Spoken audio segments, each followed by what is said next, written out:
최근에 2030 세대에게 인기를 끌었던 책이 있습니다. 책 제목이 외로운 건 싫은데 혼자 있고 싶어입니다. 외로운 건 싫지만 혼자 있고 싶다.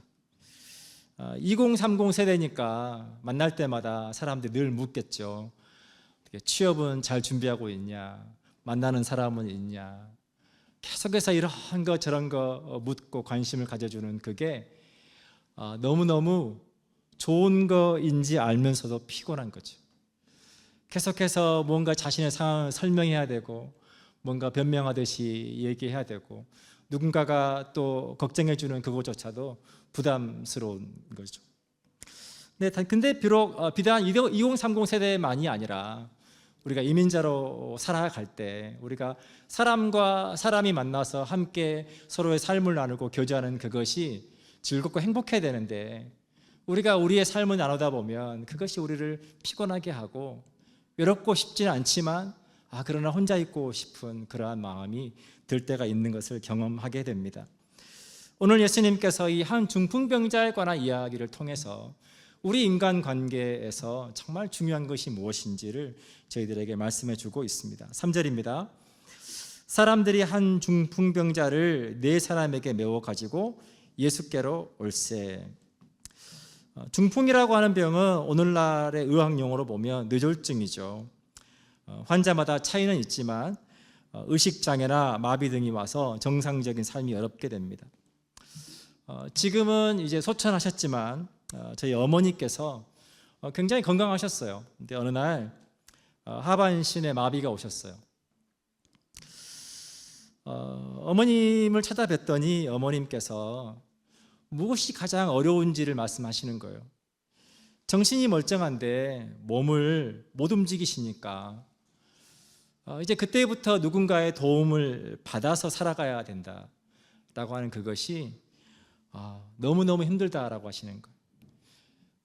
가장 보여주고 싶지 않은, 여성이시니까 가장 남에게 보여주고 싶지 않은 가장 연약함을 내 스스로 어떻게 하지 못하고 누군가의 도움을 받아서 그렇게 살아가야 된다라고 하는 그것이 너무너무 어렵다. 그래서 처음에 그런 상황을 받아들이기까지 굉장히 마음이 힘드셨고 돌아가실 때까지 그것이 적응이 되지 않는 것을 보게 됩니다.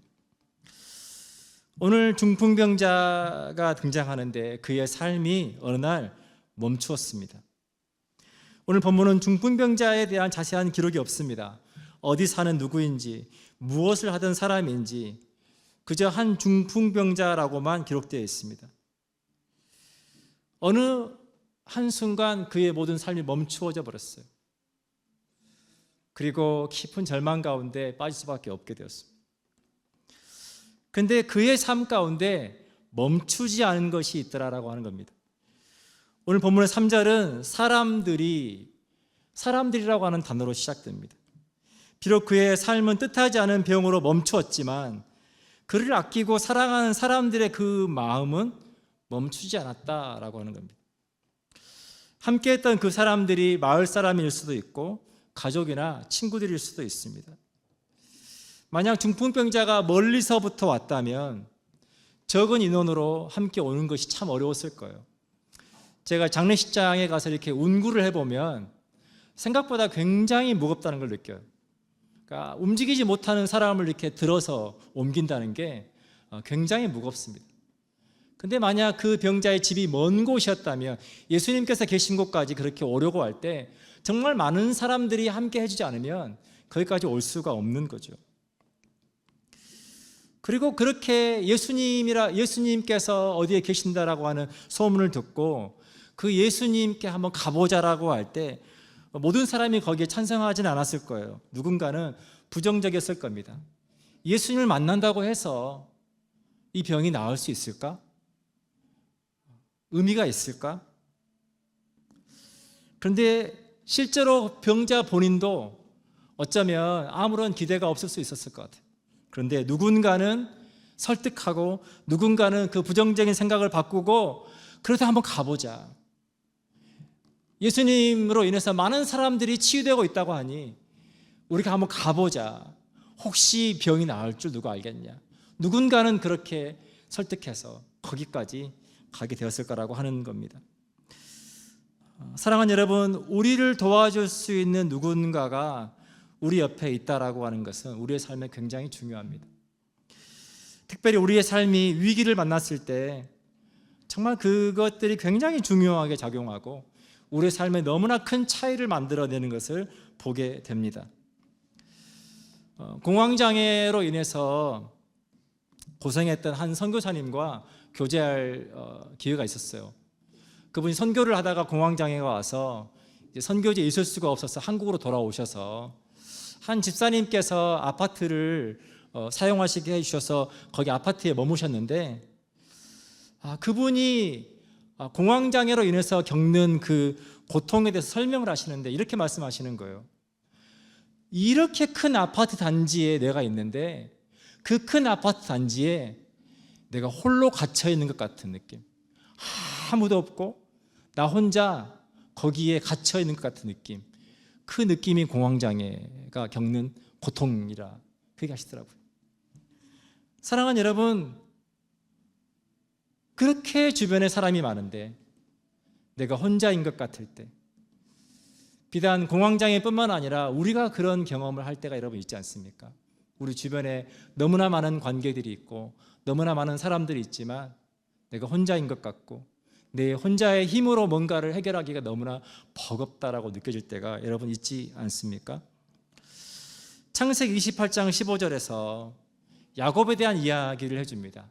야곱이 형 에서를 피해서 도망을 칠 때 그 도망가는 그 길에서 하나님께서 야곱에게 찾아오셔서 만나 주십니다.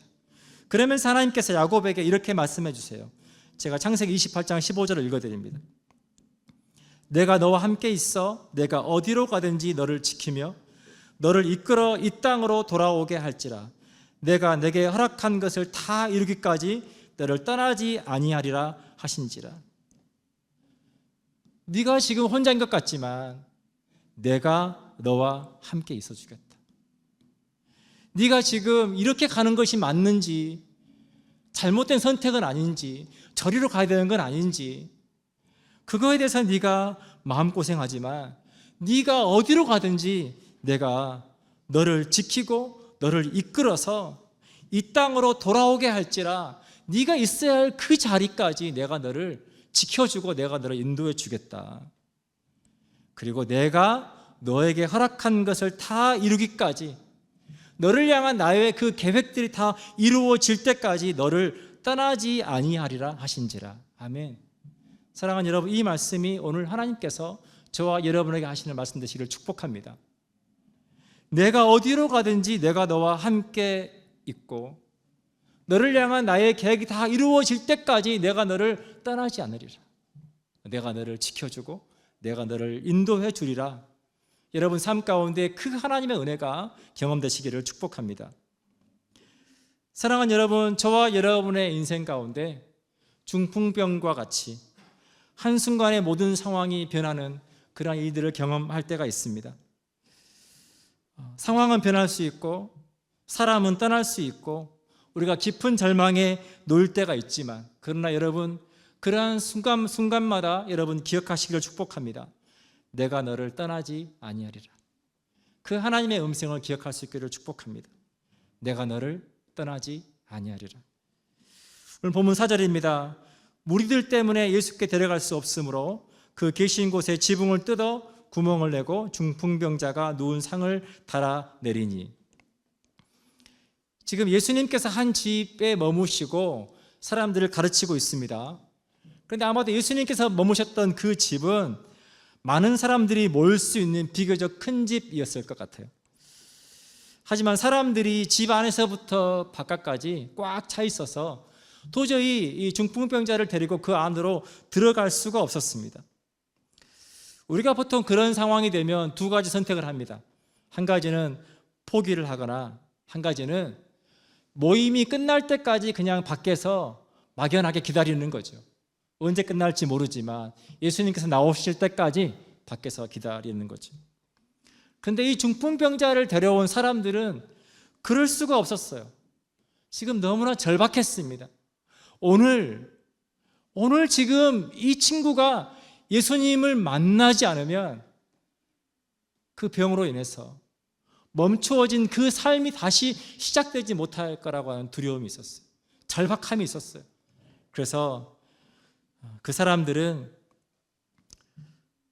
지붕을 뜯어내고 그 중풍병자를 내리기로 결단합니다. 여러분, 이 장면이 이해가 안 되실 수 있습니다. 어떻게 남의 집 지붕을 뜯을 수 있지? 캐나다는 가능할 것 같아요. 캐나다의 지붕이라는 게 별게 없거든요. 그냥 합판 하나 뜯어내면 바로 가능하기 때문에. 저도 실제로 가보지는 않았지만 성지순례 영상을 보다 보면 설명해 주는 것들이 있어요. 이제 대부분의 집들이 흙집이니까 흙으로 집을 짓고 이렇게 담들이 있는데 그 위를 이렇게 나무로 엮어가지고 이렇게 통풍이 잘 될 수 있도록 해놓은 거예요. 그러니까 집에 담들이 있고 거기를 이렇게 나무로 엮어 놓은 거죠. 그래서 때가 되면 그 나무들도 뜯어서 한 번씩 교체해 주는. 그러니까 지금 사람들이 그 지붕 위로 올라가서 거기에 있는 그 나무들을 지금 뜯어낸 거예요. 지붕을 뜯어내고 거기로 환자를 지금 내려내고 있는 거죠. 5절입니다. 예수께서 그들의 믿음을 보시고 중풍병자에게 이르시되 작은 자야 내 죄 사함을 받았느니라 하시니, 지금 이 황당한 일이 벌어졌어요. 집안은 한번 상상을 해보시면 먼지가 가득할 거예요. 위에 사람들이 막 지붕을 뜯어내니까 먼지가 가득하고, 예수님께서 지금 가르치시다가 지금 멈췄을 거예요. 가르치지 못하시고. 그리고 뜯어지고 있는 지붕을 지금 사람들이 지켜보고 있습니다. 그러면서 사람들이 뭘 함께 봤을 것 같냐? 예수님의 반응을 함께 봤을 것 같아요. 그런데 예수님께서 그들의 그 무례함, 집 주인의 동의도 없이 예수님께서 지금 가르치고 계신데 그 와중에 지금 지붕을 뜯고 있는 그들의 그 무례함을 보시지 않고 그들의 절박한 믿음을 보셨다라고 하는 거예요. 예수님께서 그들의 절박한 믿음을 보실 때 그 자리에 있는 많은 사람들도 함께 그 절박함을 보기 시작했어요. 아무리 위에서 4명의 친구가 이 병자를 달아 내린다고 해도 아래서 함께 받아주지 않으면 내릴 수가 없습니다. 그러니까 위에서 내리고 아래서 사람들이 함께 도와서 그 병자가 예수님을 만날 수 있게 된 거죠. 예수님을 만나기만 하면 치료가 될 거라고 믿고 이 황당한 일을 시행했던 그들의 그 절박한 믿음, 그 믿음이 모든 것을 바꾸어 놓았습니다. 멈췄던 한 사람의 삶이 다시 회복되고 그 주변에 있던 가족들과 많은 사람들의 고통과 어려움과 그 모든 것들, 막혀있던 그 모든 것들이 다시 회복되는 역사가 그들의 그 절박한 믿음을 통해서 일어났다라고 하는 것입니다. 예수님께서 병자를 치유해 주셨습니다. 내 죄 사함을 받았다. 그 말로 병을 치료해 주십니다. 6절입니다. 어떤 서기관들이 거기 앉아서 마음에 생각하기를 이 사람이 어찌 이렇게 말하는가 신성모독이로다. 오직 하나님 한 분 외에는 누가 능히 죄를 사하겠느냐. 지금 예수님께서 중풍병자의 병을 치료해 주고 있는 그 기적의 현장에서 그곳에 함께 있었던 서기관들은 지금 속으로 기뻐하지 못하고 속으로 분노합니다. 근데 그 분노한 이유가 뭐냐면 예수님께서 중풍병자에게 내 병이 나았다라고 말씀하시지 않고 내 죄가 사함을 받았다라고 말씀하셨기 때문에 지금 그들은 어찌 이 사람이 하나님처럼 그렇게 죄를 사하는 권세를 가지고 말할 수 있지? 라고 신성모독이라고 생각하고 있다라고 하는 것입니다.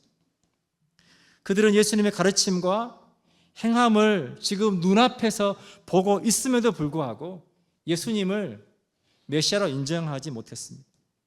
사랑하는 여러분, 우리의 삶 가운데 우리가 하나님의 사랑을 경험하고 하나님의 기적을 경험할지라도 우리가 서기관들처럼 그렇게 우리가 예수님을 예수님으로 하나님으로 인정하지 못하고 살아갈 수 있다는 거 여러분 기억하시면 좋겠습니다. 예수님 당시에는 누군가가 병에 걸리면 사람들은 그 원인을 죄에서 찾았어요. 누군가가 아프면 저 사람이 지금 죄를 지어서 벌을 받는 거야. 그러니까 그 사람이 병에 걸리면 그냥 환자임과 동시에 사람들에게 죄인으로 취급받았어. 누구보다 예수님은 그 지금 중풍병자의 마음의 깊숙한 곳에 있는 그 아픔을 아셨습니다. 그 죄책감을 아셨어요. 내 죄 때문에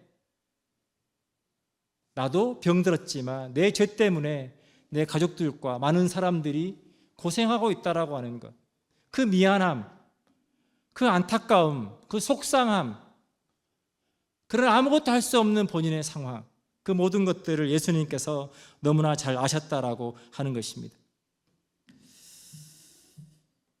8절입니다. 그들이 속으로 이렇게 생각하는 줄을 예수께서 곧 중심에 아시고 이르시되 어찌하여 이것을 마음에 생각하느냐.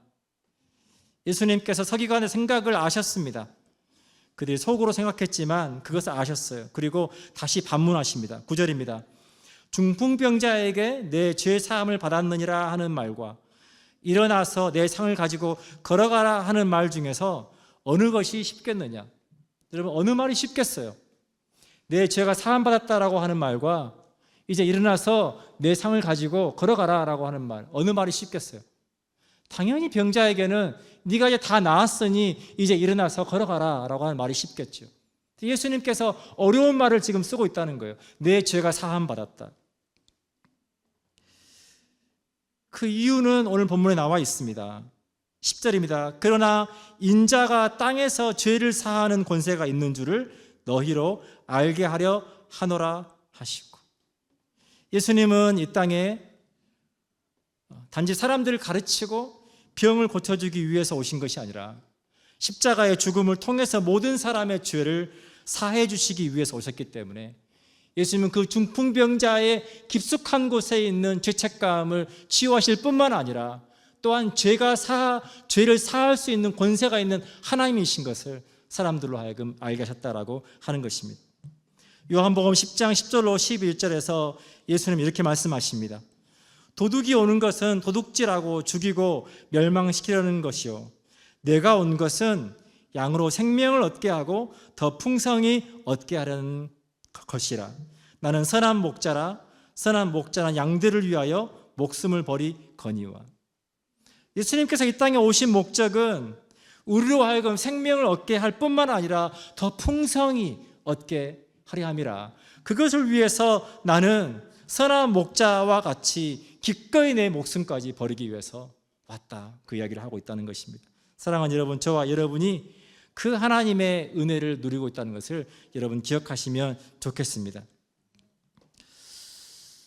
11절입니다. 내가 내게 이르노니 일어나 내 상을 가지고 집으로 가라 하시니.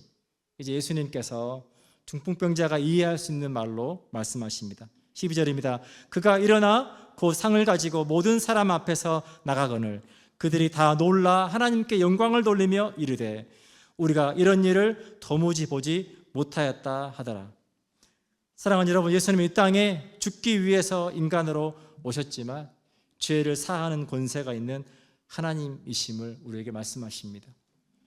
여러분의 삶 가운데 지금 중풍병자와 같이 무언가가 여러분의 삶에 막혀 있다면, 그로 인해서 여러분 좌절할 수밖에 없고, 그로 인해서 여러분의 삶 가운데 어려움이 있다면, 오늘 이 말씀을 통해 저와 여러분의 삶 가운데 놀라운 하나님의 치유하심과 하나님의 회복하심과 하나님께서 야곱에게 말씀하신 것과 같이 하나님의 뜻이 여러분 삶 가운데 다 이루어지는 그 일들이 나타나기를 축복합니다.